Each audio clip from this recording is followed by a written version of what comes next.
పుట్టేవే సనాతన ధర్మం ప్రకారం, మరి ఎందుకు బైబిల్ పట్టుకొని ఉన్నది భగవద్గీత పట్టుకోకుండా చర్చిలో?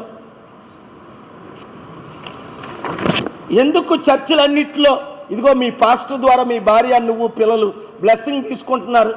చర్చి పాస్టర్ గారు కాలు మొక్కుకొని ఈ మధ్యని ఇప్పుడున్న మూడో భార్యతోనే తప్పులేదు. నేను ఎప్పుడు నిన్ను ముగ్గురు పిల్లలను తిట్టానా? సనాతన ధర్మంలో ఉండదు.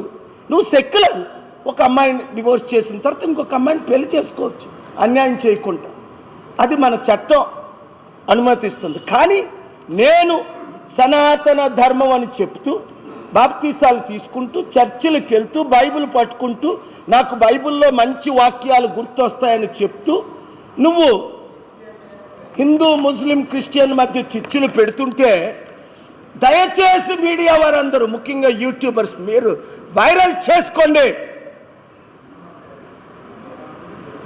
నన్ను చంపాలని ప్రయత్నిస్తున్నారు. ఇప్పుడు నా ప్రాపర్టీలు తీసుకోవాలన్న నా చారిటీ, ఈ బిల్డింగు చంద్రబాబు నాయుడు గారు ఇన్ని సంవత్సరాలు మీరు ముఖ్యమంత్రి కదా, ఇది చారిటీ. నెలకి ఎంత మేము కట్టేవారు? 6 నెలలకి 600 రూపాయలు.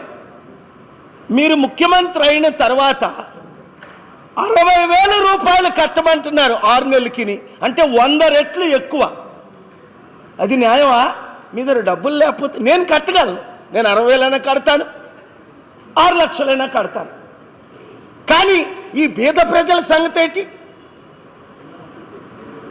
ఇలాగ మీరు ట్యాక్సులు వసూలు చేస్తుంటే నా ఆంధ్రులు, నా తెలంగాణ బిడ్డలు ఏమైపోతారు?